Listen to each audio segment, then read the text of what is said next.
It's time to put down the hammer in this week's episode of the Nerd Byword podcast as Kris and I review Thor: Love and Thunder.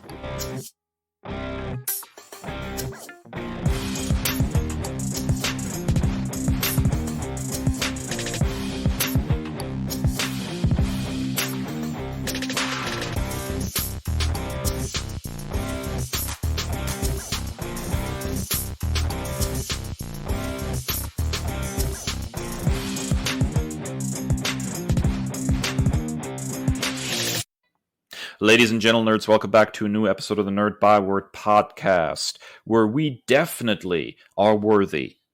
It is time in this week's episode to review Thor: Love and Thunder. Was the movie a big hit or a ginormous flop or something in between? We will discuss in this week's Byword Big Talk. But first, as always, it is time for...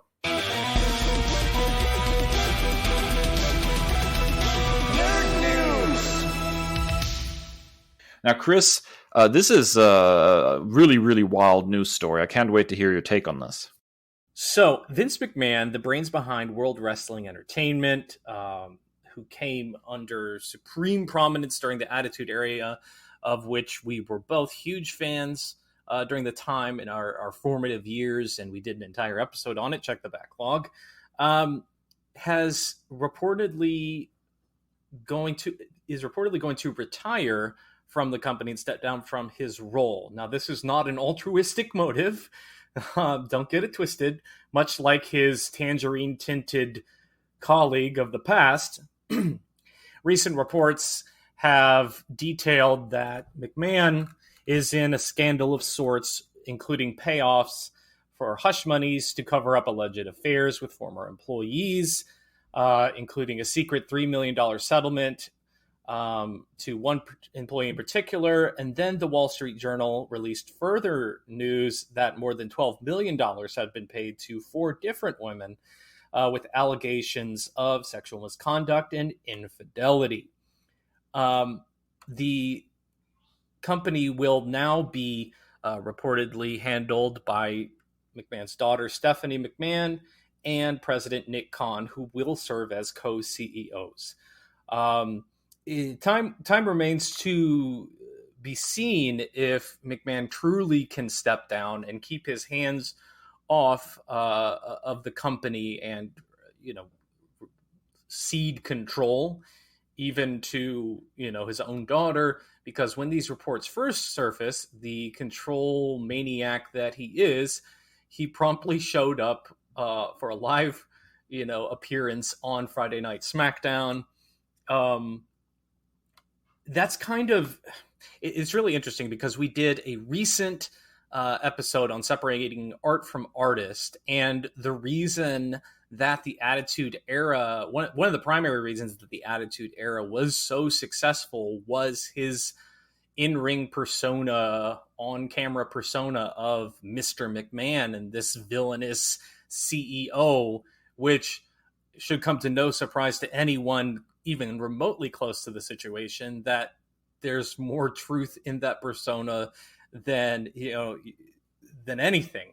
So it's interesting because he's such a vile individual, but then, created this thing that has been so rampantly successful. And even with the advent of AEW and the popularity of that new competitor, like WWE still has streaming agreements that make it much more easier to view. Like if you're a cable cutter, it's next to impossible to watch AEW.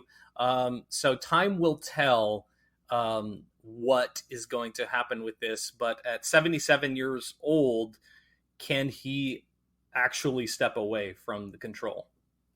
I sure to God hope so.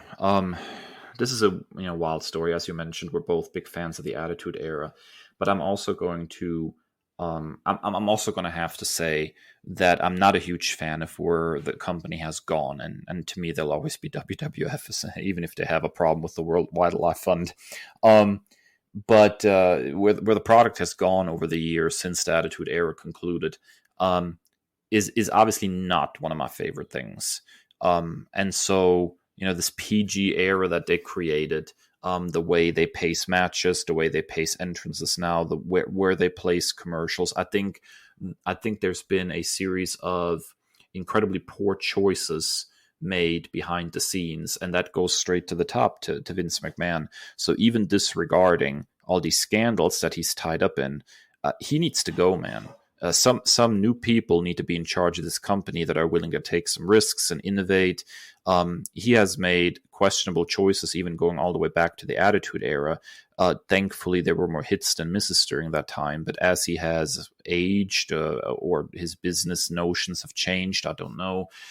We're seeing, more and more misses and less hits. I can't really remember the last time that the product that WWE has put out was really captivating, and that is a problem, man. So yeah, I hope he steps down. I think 77 he's probably overstayed his welcome, and I think creatively, at least, he's kind of run his company into the ground at this point.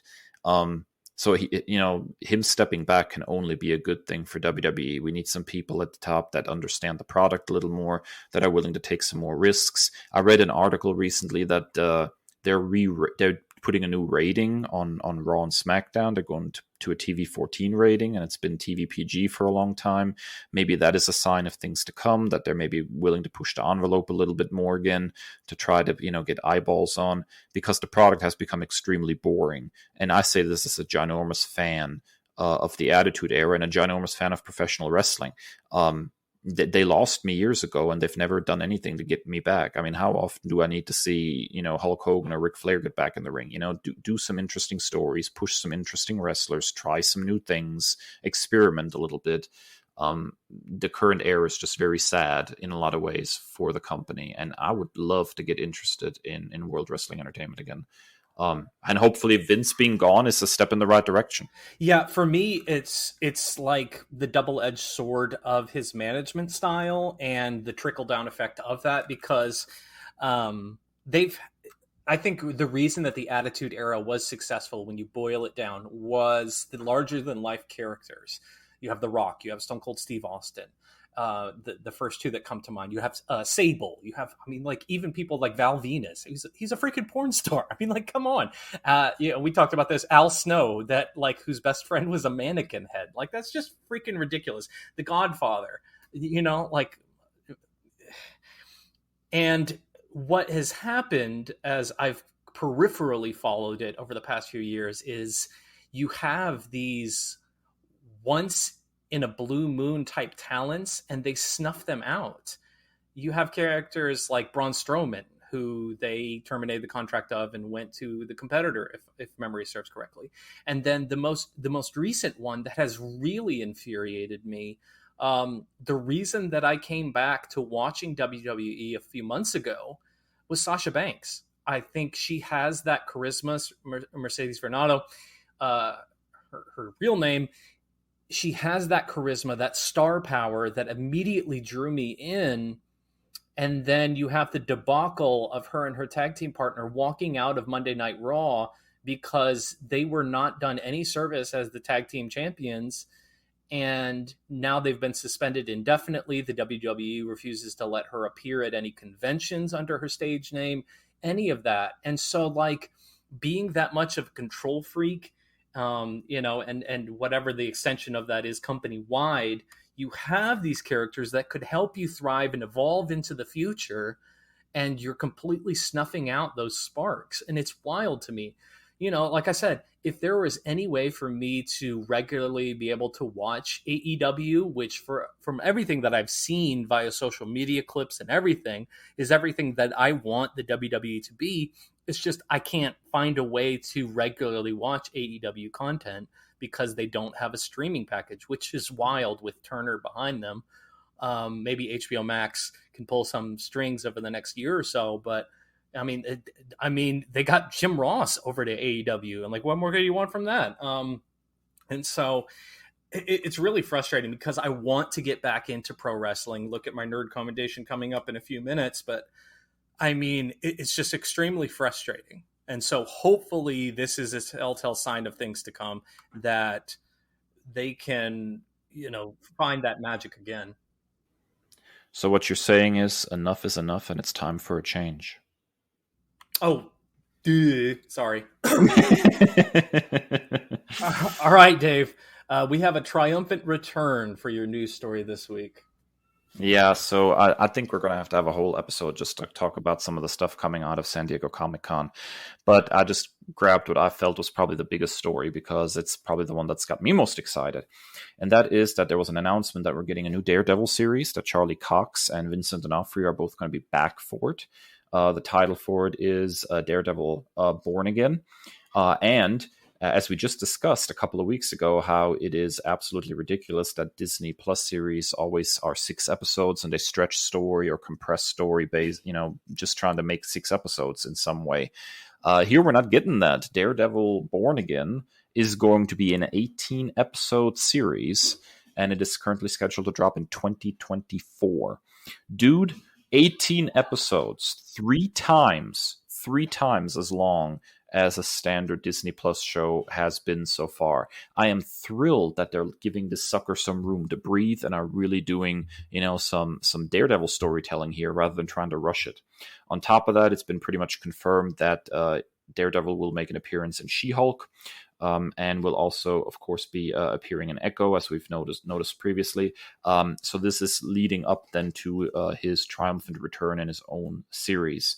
I'm super excited for this, Chris. I think this is great news. Charlie Cox's Daredevil is absolutely fantastic, and I'm very, very excited to see what they do with the return here. I'm also very curious to see if we're getting Karen Page back, if we're getting, Foggy Nelson back, if they're going to, get additional people from the original show, or if they're kind of, tweaking things a little bit as they move forward. I'm just very, very excited to see that we're getting more Daredevil because I'm a big, big fan. It's interesting because last week we talked about, the side-by-side comparisons of the MCU and the DCEU. And I think one of the integral reasons that the MCU has been so successful is that they know when they've got something special and they don't squander it. And Charlie Cox as Matt Murdock Daredevil is just one of those, like Robert Downey Jr. Iron Man, Chris Evans Captain America. Like it's one of those things, and it's like you've caught lightning in a bottle, and they were patient, and despite like the clamoring, they're like, we were just waiting and waiting and waiting for this, and they did not disappoint. And so they played to those strengths, and an 18 episode season, like that's just crazy. It's crazy. And so they listen to the criticisms, they listen to the reaction, and they don't, it's a weird thing because it's not necessarily like a fan servicey type thing and just giving into the wants and demands of fanatics, but like it's just like so smart that they're doing this, and it just makes all the sense in the world. Is just like picking the diamonds in the rough, because there was a lot of rough with those Netflix Marvel shows, and the best of the bunch was clearly Charlie Cox, and so and Vincent D'Onofrio, and so they're being very, very smart about this, and I could not be more excited. I have taken your nerd commendation. I just started the Chip Zdarsky run. It's an absolute masterpiece, and I'm so excited, man. Yeah, I can't wait for more good Daredevil content. Alrighty, folks, that is it for Nerd News. Stick around because after the break, we're gonna Byword Big Talk the crap out of Thor: Love and Thunder.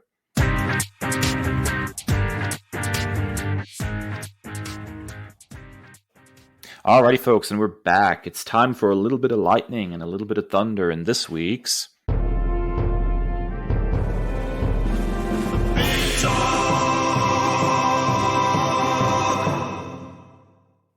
So in this week's Big Talk, we are talking Thor: Love and Thunder, the highly anticipated 4th Thor movie, believe it or not. We live in a world where Thor has 4 movies. Imagine that. 20 years ago, nobody would have thought this was possible.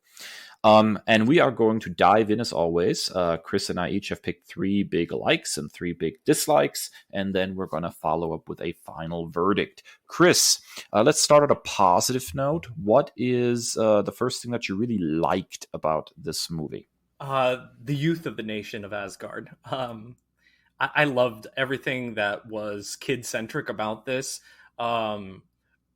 Axel it was absolutely fantastic in that role as being the son of Heimdall. I loved everything about those kids. Probably the most powerful scene in the entire film. Full spoilers going ahead, of course. The most powerful scene for me was when they enchanted whatever objects the kids could grab. Um, like whether it's a teddy bear or a stick or like a piece of metal, and they enchanted him with the magic of Thor. I thought that was just such a beautiful moment to take down these necro monsters and everything. So I absolutely love that moment. And then the piece de resistance is just like a big old dad, nerdy dad is. And I've always long joked that Thor is my doppelganger. Chris Hemsworth and I share the same birthday. So, I mean, I'm a long haired, blonde haired, blue eyed guy. So, but, anyways, seeing Thor as a dad to his real life daughter, which I did not even know, but then I immediately suspected it when she told him to go to Hell Demon Spawn. I was like, that's got to be his real life daughter. And in fact, it was. And just so, yes, nepotism aside, just seeing them on screen together, I'm super excited to see where the Thor franchise goes from here, because I think that's a really unique storyline that we don't see a lot in superhero films, is like having kids involved to such a large extent. And I absolutely love that.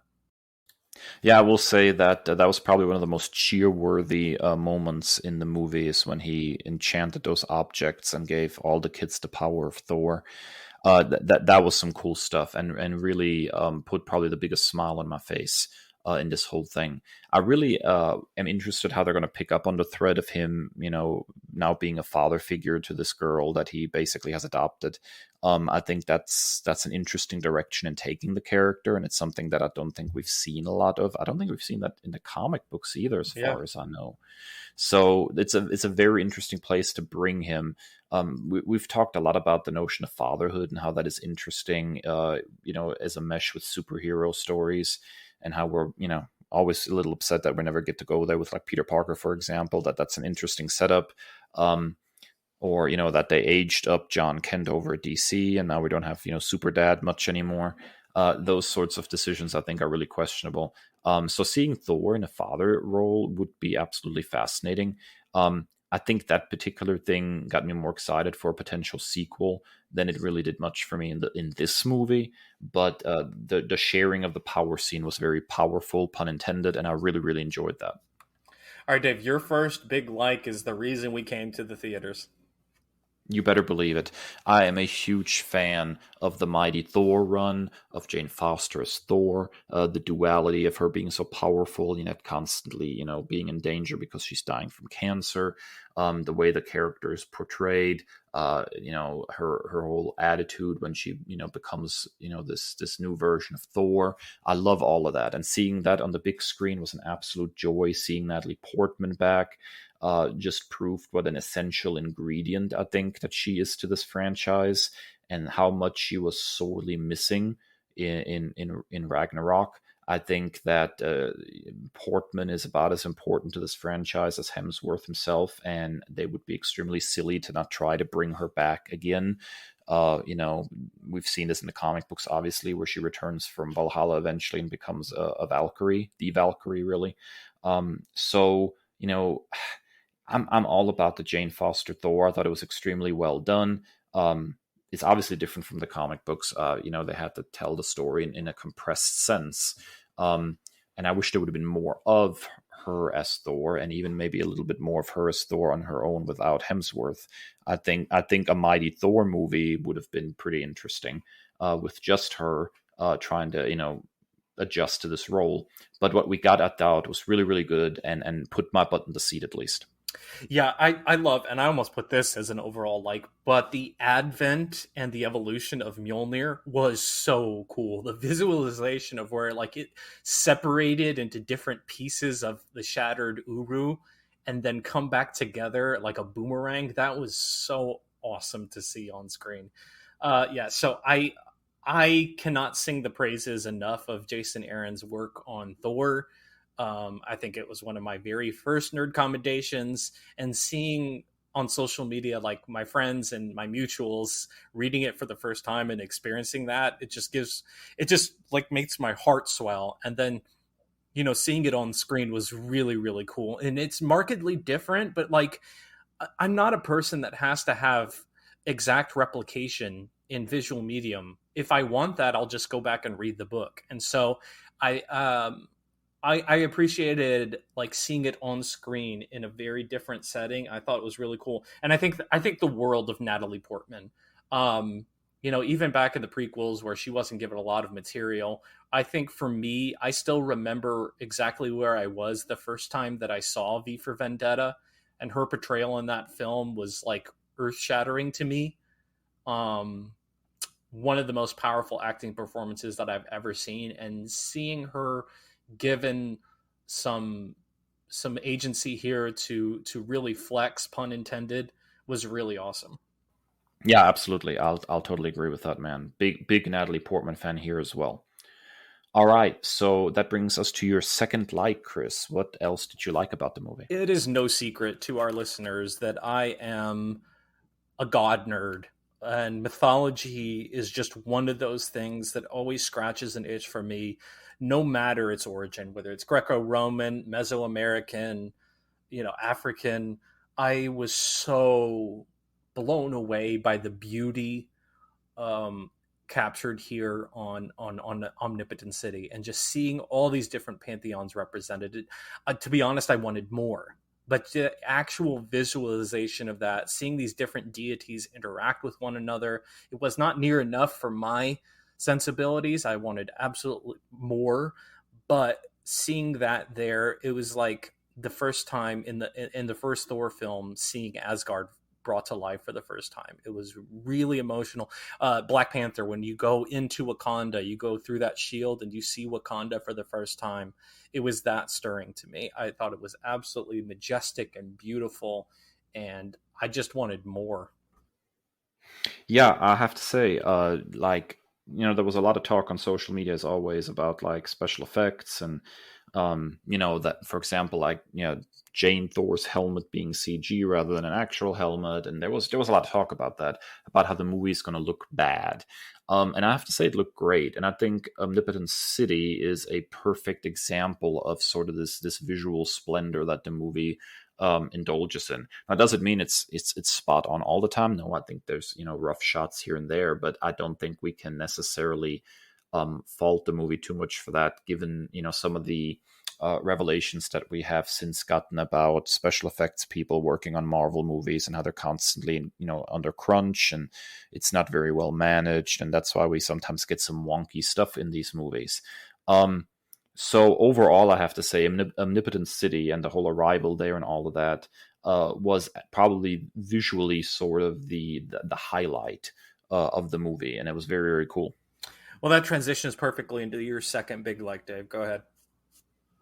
Yeah, man, the visual design of this movie was really, really interesting. I think Taika Waititi doesn't get enough credit for making movies that look very different from the rest of the MCU. The color palette and how bright and in your face the movie is combined incredibly well with the soundtrack, which, let's be honest, was really good and probably belongs on a list of likes too. But then how they did things with colors when they're like travel to face off against Gore, and Gore kicks all of their butts, and how it goes into this like black and white mode almost. Like, now there's a cool use of color, to signal different location and different situation.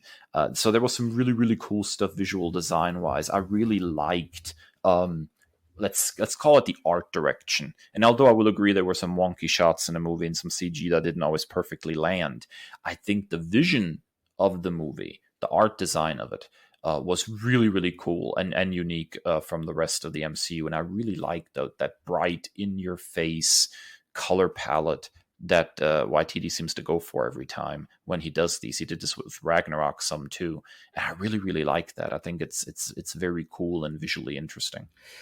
Yeah, I've made no secret that I am a Taika Waititi super fan. I think he has named us Taikaholics. I'm unapologetically a Taikaholic if that's the case. I'm a huge fan of all of his works. Whether Ragnarok is probably my favorite MCU film. And then you go into something like What We Do in the Shadows is one of my favorite television series, and then Our Flag Means Death on HBO Max is just like this surprise hit, this hidden gem in the HBO Max catalog of content. Which, I mean, Netflix, you better get your stuff together because HBO Max is coming for your throne, and they don't moan and whine about password sharing. And blame that for the fact that you overspent on crap that you canceled anyway. Um, but that is a common thread in Waititi's work. These bright, like almost neon colors, particularly in What We Do in the Shadows, and then into Our Flag Means Death is like one of the hallmarks of that series is the beautiful visuals.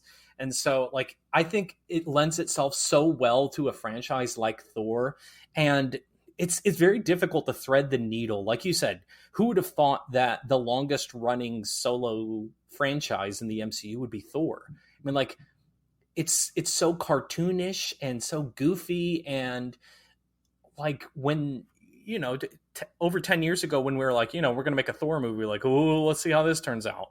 I mean, like, look at Norse mythology. It's goofy as crap, man. And then, Yes. you travel via a rainbow bridge. A rainbow bridge. That is your main method of transportation. And I think his visual style is a perfect marriage for this franchise, and I absolutely love it. All right, Chris, so what is your third big like for the movie? I thought it was so smart and hilarious that New Asgard is like this tourist trap now. Like, they have like these cruise ship tours. They have like a Thanos inspired Infinity Gauntlet ice cream shop. Like, you see King Valkyrie like rolling her eyes through like all of these necessary PR statements and everything. So I loved the entire idea surrounding New Asgard.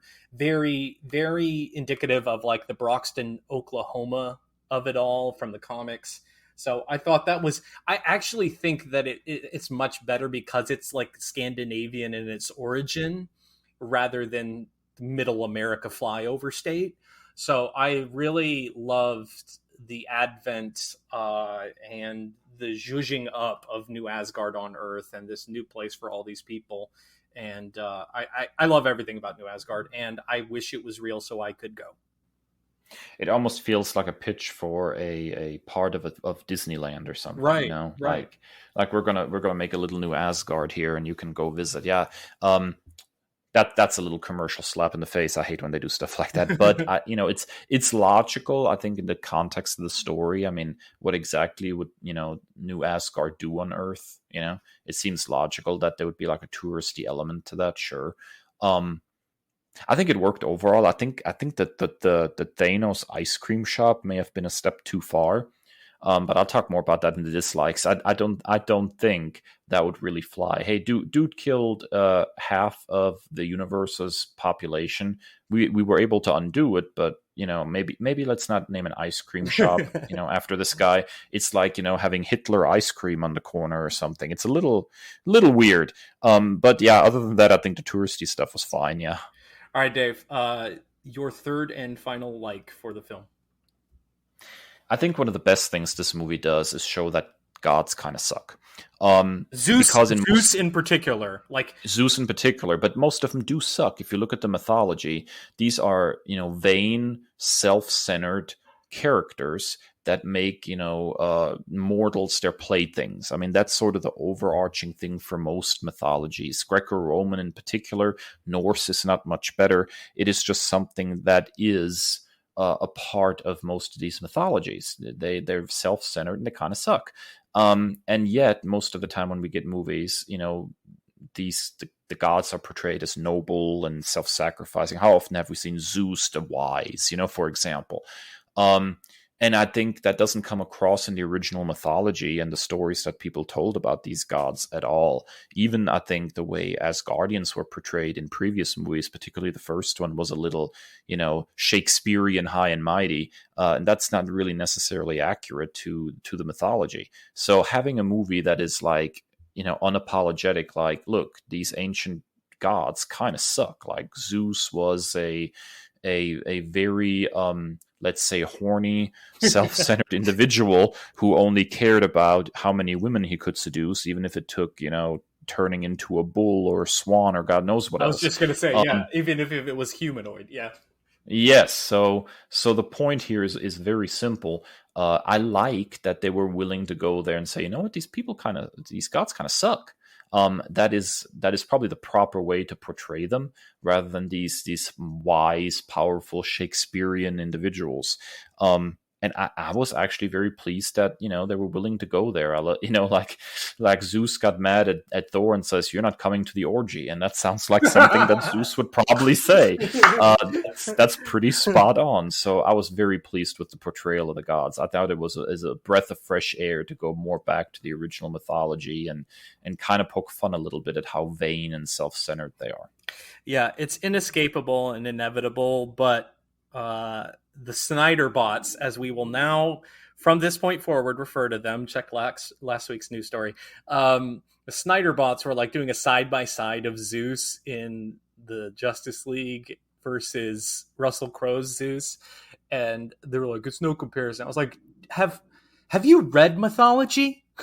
have you read the Iliad? Because yeah, this is spot on. Like, this is who Zeus was.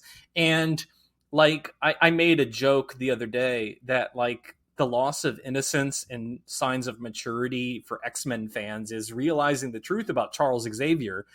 And the same can be said for fans of Norse mythology when you realize the truth about Odin. And that Odin, you think Tony Stark creates all the villains in the MCU? Honey, he's got nothing on Odin. Allfather is an all-doucher. Like, yeah, Odin is just as bad as Zeus, and they're awful. And so seeing that accurate portrayal of deities here, particularly the male deities, like go figure, was pitch perfect for me. All right, that brings us to a much more fraught situation, and that is our dislikes of the movie. So, Chris, I'm going to go ahead and let you start. What you got?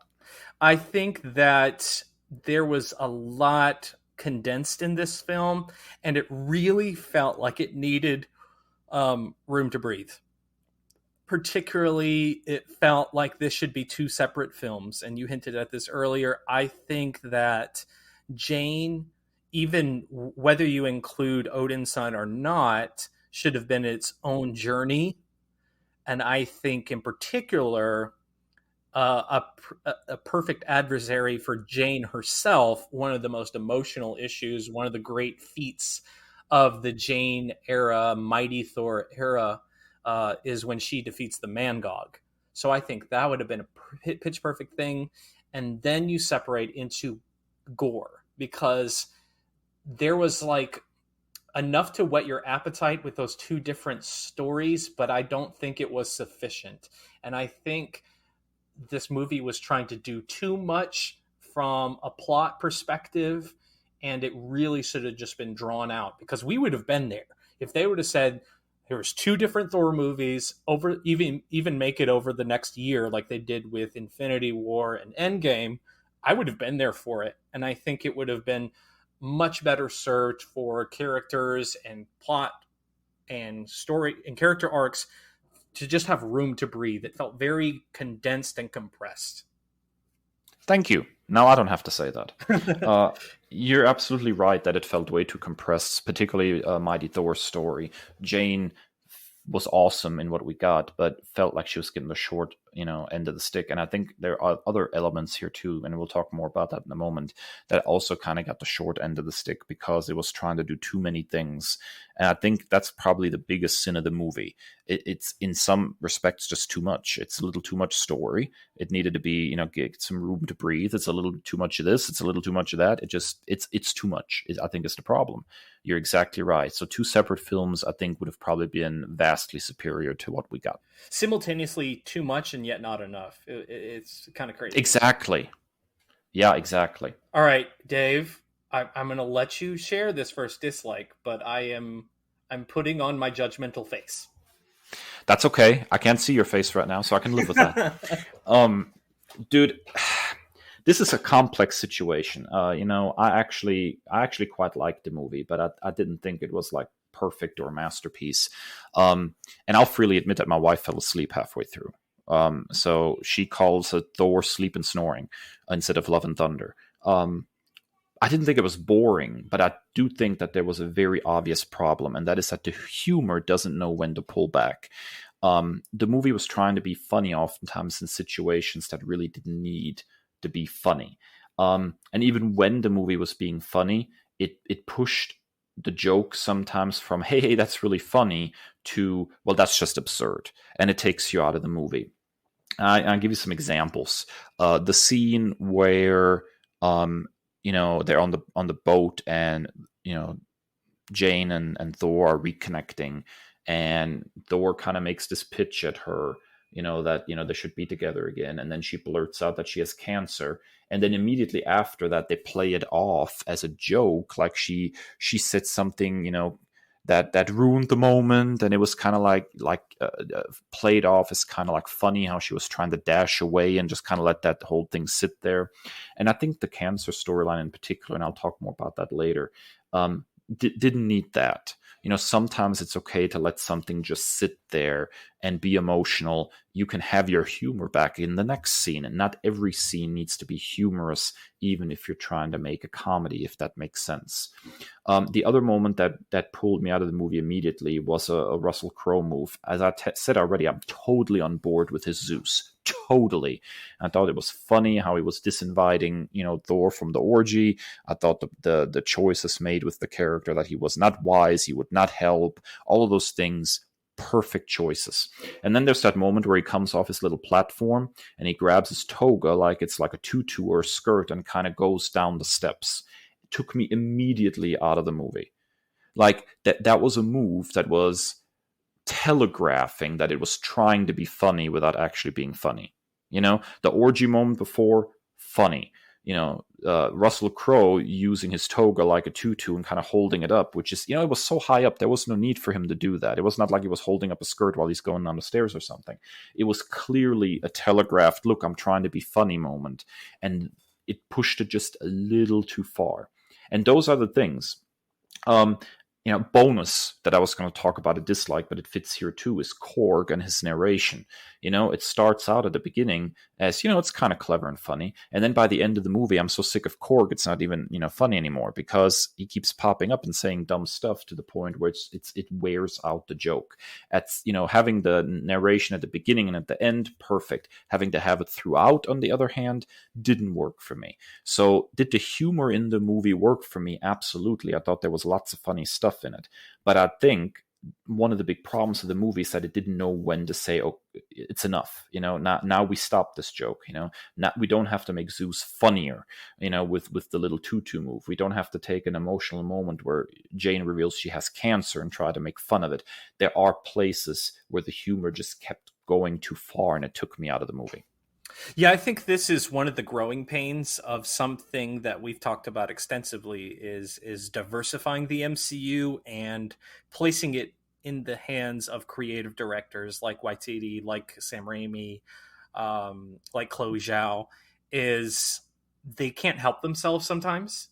Particularly, look at Korg is Taika Waititi. He literally can't help himself sometimes. And so, as someone who's a super fan, I can call a spade a spade. It was a bit too much, and I think it served as a minor detriment to the storytelling of this film. And we can expand this into comic books as well. I mean, how many times have we said it? We love you, Brian, Michael Bendis, but sometimes Bendis can't help himself, you know? Even Hickman. I love Hickman, but that man cannot help himself when it comes to a graduate level course data page. And so I think this is just Taika being Taika. Like, it was a bit too much. And at the same time, if you pivot, like I said previously, of making this two separate films, those things would have had more room to breathe, and we wouldn't have had to go for the joke every single time. Yeah, and I think a lot of this is also just having a really good editor. I'm working on a story right now for a comic book anthology that's set for next year.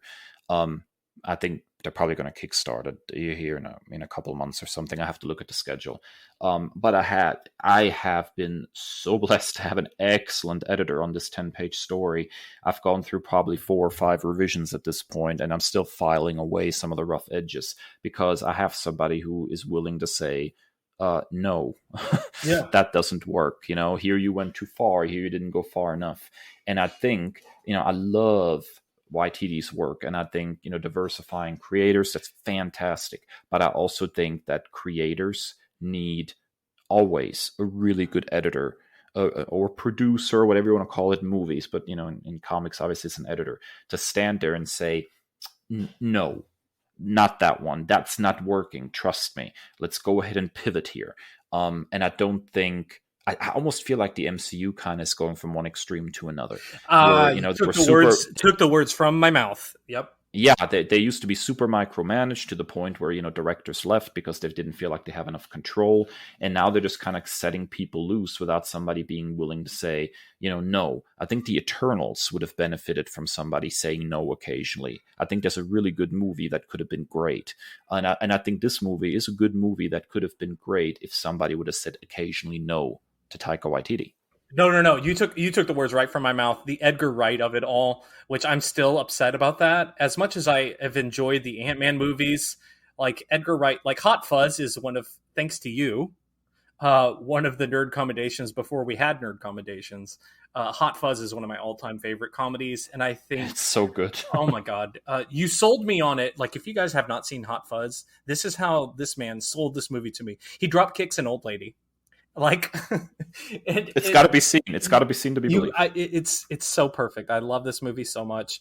But anyways, so like, I still feel robbed all these years later that we didn't get Edgar Wright simply because they were over micro. And that's the blessing and the curse of a Kevin Feige.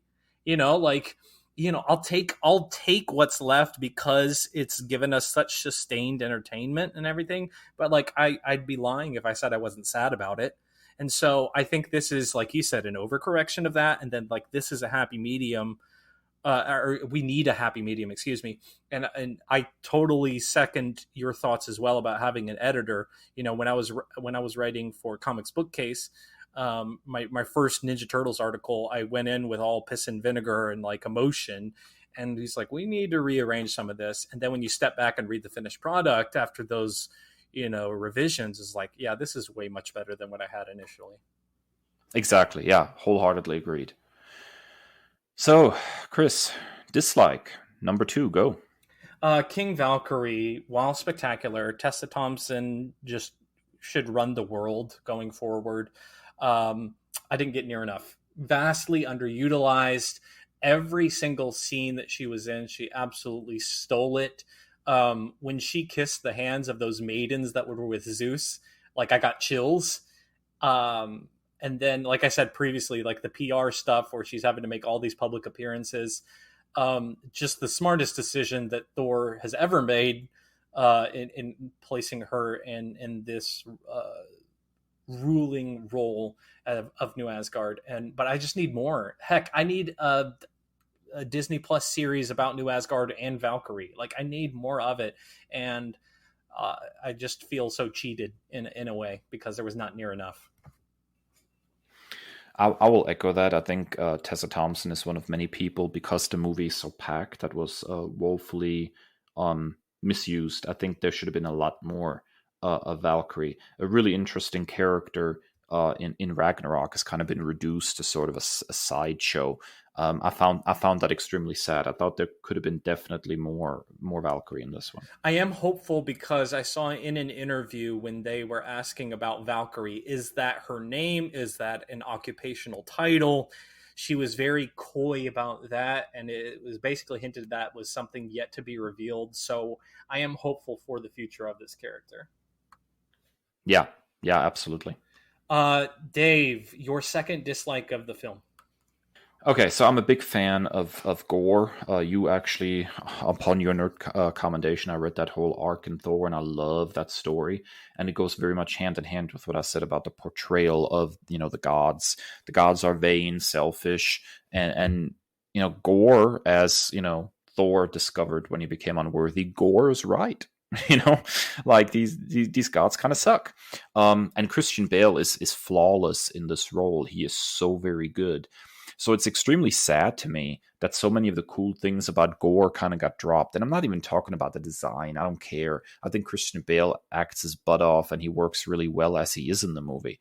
But I mean, you call him the God Butcher and he kills one god with a sword at the beginning, and then we see no more, dead gods. Like, it would have been fascinating if, Omnipotent City would have gotten attacked or something, and there's like 20 dead gods laying around or something. Like, I'm not saying I want a horror movie or a bloodbath, but if you're going to call a character the God Butcher, there better be some god killing going on. Like, I never felt a real danger from this person because he killed like one god with a sword, and then he seems pretty ineffectual for most of the rest of the movie. The other thing that bothers me about the character is that we never really get an exploration of that notion. That Gore is right, that gods are vain and selfish, and Thor coming to that realization, and that he is trying to be different from the other gods. I think there's an emotional journey there. I think instead of just having like Thor and his adoptive daughter jumping out of a spaceship to, attack a bunch of things at the end, which was cute and all, it would have been much more interesting to see them like trying to travel around and persuade gods to be better gods or something. Some kind of outcome from the realization that Gore is right to a certain extent. I think there was a big wasted opportunity there with the character, with Christian Bale's performance, which was flawless every time he was on screen. There could have been a real emotional arc and core there that was not realized. And I thought that was extremely sad. Even the introductory scene was not enough for me. He goes from being this devout worshiper to immediately killing that god, and like that all gods must die vow was super rushed, and then we get precious little above that. And like, this could be easily tweaked and fixed by adding just a few more scenes. Like, we don't even need like big name notable gods to be killed. We can have some cannon fodder, so yeah, I totally agree. All right, Chris, what is your final dislike of the movie? This kind of ties in with that. Like, as much as I loved Omnipotent City, but I hinted at it previously, we were teased with imagery of Bast, for example, the Panther goddess, and then we got nothing. Like, it was Zeus and a bunch of extras. Like, it was nothing. So for a movie that is centered around gods and god butchering, we got precious little when it came to it.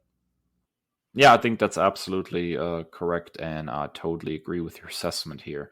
I think one of the big things is that you're opening up in this movie the pantheon of the gods. I mean, what we had before was just the Norse gods, but now suddenly you got Omnipotent City, you got the Greco-Roman gods. You're opening up this whole world, and then you do basically nothing with it, and that is a big misstep, I think.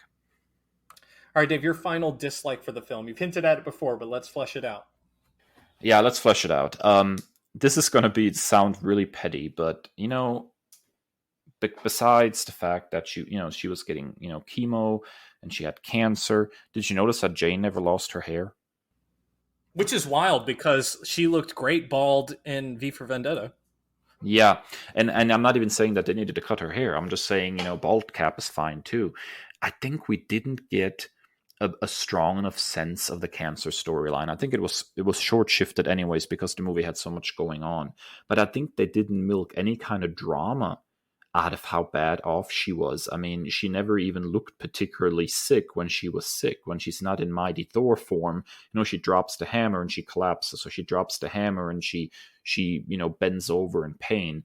But like, we never get a real sense of what's going on with her, and having her like lose her hair, like in that sink scene, even, she drops the hammer or everything. She doesn't have the hammer in her hand, and she runs her fingers through her hair and her hair comes out, like having her, bald in that last scene, where she's laying in the hospital, with the big turning point where she decides she's going to stay out of the fight, and then she comes after all and fights, having her really, really look bad in that moment, Natalie Portman is a beautiful woman, okay? But it's okay for her to be ugly when she's fighting cancer, guys. It's okay to make it visually, sing of how bad off she is, how sick she is. It all seems so superficial. They never really wanted to dig deep into what was going on with her. It's just like, okay, she's sick, but she has a hammer and she's being funny when she has her hammer. And every once in a while she doesn't have her hammer and she like looks sad. And I think the movie had so much potential for drama there that was set aside in favor of jokiness. And I don't mind the jokes, man. As I said before, I think the humor lands in a lot of places, but it is okay to also be dramatic. And I wanted Natalie Portman to be able to dig into that part of her role, and she never got a real chance to. And I think that's super regrettable, man. Yeah, I think if we divide this up into two separate films, you can get that fully fleshed out arc that we're desperately needing here. And I think even if you just do a couple of more scenes, both with Gore and both with her personal journey and all of that, and see that versus right at the end, we see the effects of wielding the hammer on her versus a couple more scenes, I think would have been so additive here. Absolutely. So, Kris, final verdict on the movie. So I have my preconceived notions and my bias, but I'm still going to go with like a B+ here. What about you? I can't say that it's a bad movie, man. I have to say that some of it left me a little disappointed, particularly, some of the humor going too far and pulling me out. The fact that a lot of it felt compressed, that we never really got into some philosophical stuff with Gore and how he's right about these gods. I would say it's kind of a C for me. It was decent enough. It just did not live up to what I was hoping for. When you say Gore the God Butcher, when you say, the mighty Thor, Jane Foster, there are certain things that you're expecting. And the movie is good, but I will say, and maybe this is my fault, but it did not meet my hopes and expectations for a movie when you say the mighty Thor, when you say Gore the God Butcher. There was something lacking. I still think the world of Taika Waititi, and I still, like his version of Thor. I just don't think that everything in this movie landed the way it could have. And we said this before, but now kind of explicitly, Jason Aaron wrote Thor for nearly a decade, and compressing that entire, run and two of its major arcs into one film is just not. That is exactly right. Yeah, I think that sums it up perfectly, Kris. Alrighty, folks, there you have it. How did you feel about Thor Love and Thunder? Is it a hit for you, or did it make you snore like my wife? Hit us up on social media. We are on Instagram and Twitter at Nerd Byword, individually at That Nerd Dave and at That Nerd Kris. We would love to hear your thoughts on the matter. Stick around, because we are getting ready to wrap up our episode with some nerd commendations.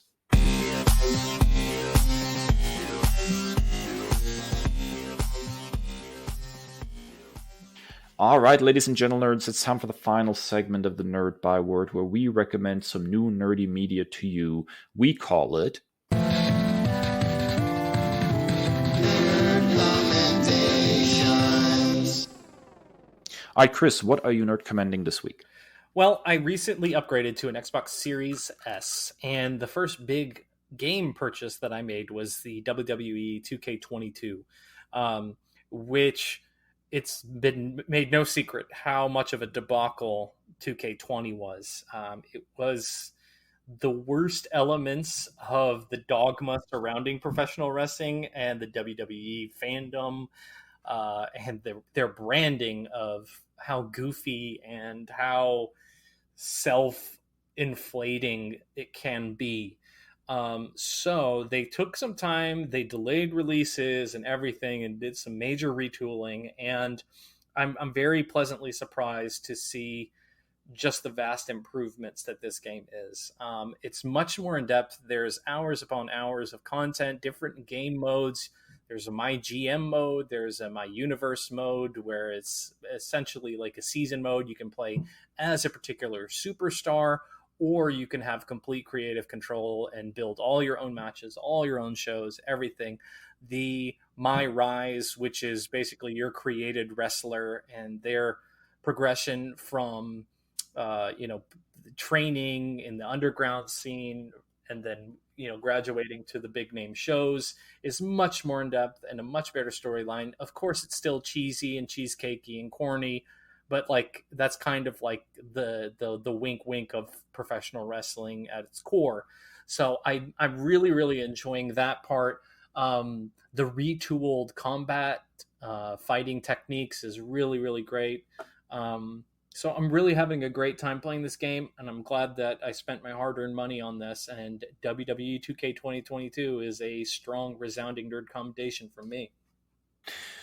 I want a new good wrestling game so bad, but I have certain expectations because I came up in the era of N64's No Mercy and WrestleMania 2000 and some of the PlayStation 2 stuff. And the thing that always seems to be missing for me in these new wrestling games is something very simple. It is the ability to create your own wrestler and then actually play season mode with your created wrestler. And I miss that so much, man. It was always the highlight of every single game that I played in that era, is that I could create my own wrestler. I could customize his moveset. Then I could go in and I could play through the season. There were random events that would happen, random team ups, people running out. It felt like a real season of wrestling. And they have kind of narrowed that down to say, okay, you're going to play these seasons with these preordained superstars. Many of these games don't have create a wrestler anymore. Does this one have create a wrestler? Oh yeah. That's the entire My Rise thing, is centered around your created wrestler. It's so probably the strength of the game, in my opinion. So that's been missing in so many of these games. So if you're telling me that I can create my own wrestler and take him into like a storyline, then I'm interested in playing this game, because that was the fun part for me always. Tweaking my created wrestler, coming up with an outfit, picking the entrance music, customizing the moveset, and then going with my own wrestler and playing a season. That was the stuff. So if that kind of thing is possible in this game, then I'm totally going to give it a shot. Yeah, and it's something that we've critiqued about professional wrestling, is like how quick the rivalries, quote unquote, have become. But like that's actually a breath of fresh air in this regard, is because, for example, right now in this preordained storyline, my character is being targeted by Seth Rollins, and it's like an ongoing thing that is lasting 8 to 10 different matches, and it's like a really long thing that is days and days of real playing time that is playing out. So it's really, really refreshing. See, now I'm interested, and this is the first time in years that I've been interested in a WWE game, because they have been a poop show for a long time. Yeah, for sure. All right, Dave, what is your nerd commendation for this week?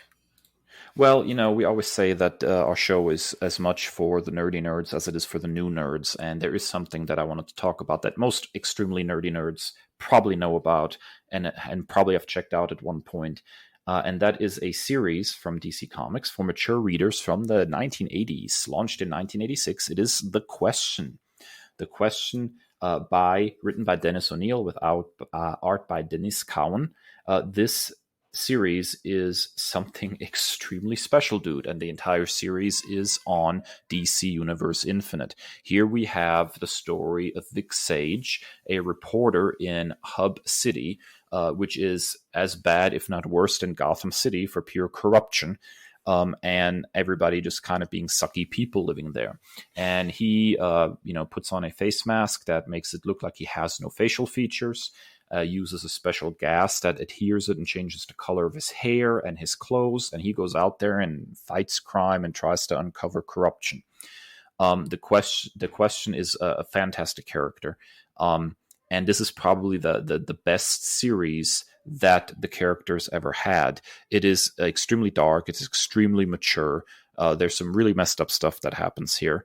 And it is very much of its time. It's very much a product of the 1980s and that sort of Vertigo style mature wave of storytelling that was taking place at the time. But saying all that, it is so complex and so well written, and Vic Sage is such an interesting character.